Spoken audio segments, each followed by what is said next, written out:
Let's talk about Pinky Up by KATSEYE. Disclaimer, this is just my opinion and I mean no hate to the KATSEYE girls. I'm currently working on another video, but I know it's going to take longer than expected, so I decided to make a shorter one in the meantime. And honestly, I have a lot of thoughts about this song. First of all, the reactions have been very mixed. I think we can all agree on that. Pinky Up follows a similar direction to Gnarly, but this time, people seem much less happy with it. Like someone said, it's bad when even YouTube comments aren't glazing, and I have to agree because they usually do. Some fans are saying that people said the same thing about Gnarly, but will also eventually warm up to it. But I'm not sure if that will happen this time. In terms of success, though, the song is doing well. The streams are high and the music video has already gained millions of views. So commercially, it's clearly working. Now, talking about the song itself, starting with the beat. I actually like it. The instrumental and production are strong, and it has that rave-like energy that makes it easy to vibe to. That's probably the main reason I enjoy it. Some people have compared it to Jump by Blackpink, and while I can see the similarities, I think it's more just the general Europop style rather than anything directly copied. Now, the lyrics, this is where things get a bit questionable. If I had to explain why the lyrics don't fully work for me, I'd compare it to Gnarly.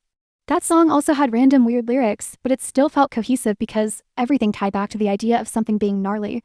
It had a central concept, so even the randomness made sense. With Pinky Up, I don't really get that same clarity. The meaning of Pinky Up usually refers to exaggerated sophistication, snobbery, or posh behavior. In the 18th and 19th centuries, tea drinking was seen as a sign of good manners, and while lifting a pinky wasn't an official rule, it became a lighthearted stereotype linked to Victorian-era etiquette and the idea of proper behavior. But when I look at the lyrics, that theme doesn't fully come through. For example, the first verse feel more like, live your life before everything falls apart, which is a completely different idea. That's how I interpret it, at least, but it doesn't really connect to the title. That said, the pre-chorus is really good. The vocals are strong, and that part definitely stands out in a positive way. Basically, overall, I would say the verses and pre-chorus do have some meaning. The lyrics are a bit weird and lean into that gnarly style, but you can still interpret a message. It seems like they're trying to say, let's live our lives to the fullest, which isn't a bad concept at all. A lot of songs use that idea. The issue is that the lyrics feel disjointed and it's hard to tie everything together clearly. This is especially noticeable in verse 2. In verse 1, I can understand the meaning, wanting to live large before everything falls apart. But then verse 2 goes into lines like, us against the world, shaking ass in the parking lot, if we get arrested, baby, laugh it off. And then suddenly, I'd kill for you if it got that deep. That shift feels confusing. What does that even mean? What situation are they referring to? It doesn't really connect well. There are parts I do like, though. For example, the line about Socrates is actually interesting. That quote reference, the only true wisdom is in knowing you know nothing, is something I enjoyed. But overall, the lyrics still feel inconsistent and just mummification. And the chorus is just lazy and pure TikTokification. So my main issue is that the lyrics are strange and not very cohesive. Another problem is that certain parts, especially in verse 2, feel particularly messy. And on top of that, I don't really see how any of this connects to the title Pinky Up. Again, at least with Gnarly, even though the lyrics were random, everything tied back to that central idea. So it felt cohesive. Here, it doesn't. On top of that, the line distribution in Pinky Up is really strange. It feels uneven and noticeable.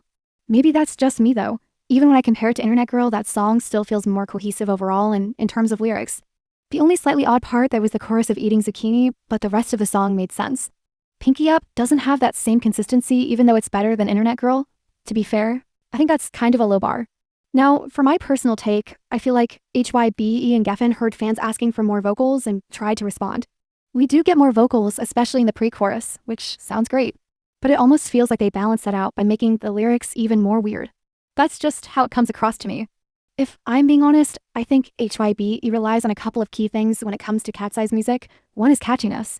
Even if the song itself isn't amazing, they make it extremely catchy so it sticks in your head. You end up replaying it without even meaning to. The second thing is performance. KATSEYE's performances and choreography are what really elevate their songs. That's what saves the track for me sometimes.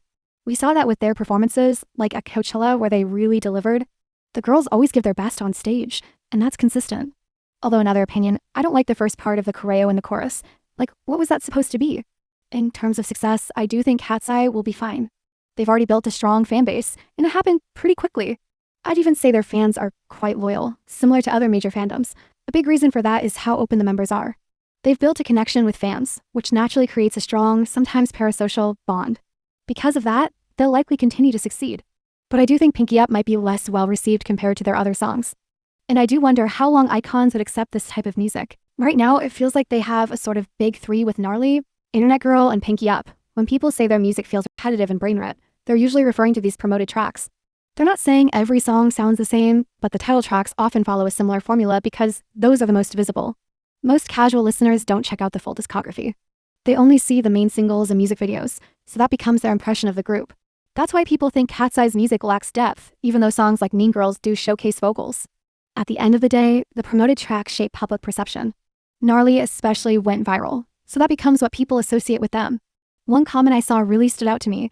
It's confusing as to whom are they actually making music for. If it's for kids, the lyrics are filthy. If it's for adults, the music is literal kids bop or brain rot. Honestly, I agree with that confusion.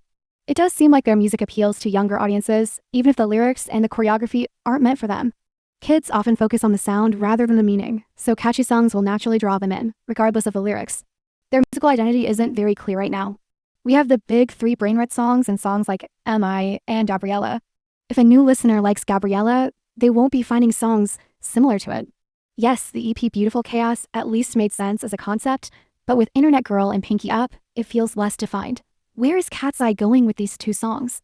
I know we don't have to go so deep, but Hybe and Geffen don't have to go so surface level with them either. But the music isn't the only thing making this era feel messy, and of course, the Manon situation. This situation feels messy and I don't really want to get deep into it, but I do want to say it's a bit weird. I'm not sure if it's something to be seriously concerned about, but it's definitely confusing. When I first got into it, Laya was on hiatus, and her absence from music videos and promotions didn't necessarily feel like a bad thing. But in this case, we've seen leaks suggesting that Manon was originally part of the project, which makes things more questionable. Manon has also seemed fine publicly, saying she's okay, and she was even apparently spotted at Coachella, which makes the situation even more confusing. Because of that, this entire era seems to be overshadowed by her absence. Something just feels off. Also, the way the KATSEYE girls have been talking about Mon is just so weird. It just rubs me the wrong way. There are also rumors that she might leave the group around April 30th, but that's all alleged and nothing is confirmed. We really don't have much official information right now, which makes it harder to understand what's actually going on. Still, the main question remains. If she was originally included, why was she removed? Overall, this was just me sharing my thoughts, and I probably missed a few things.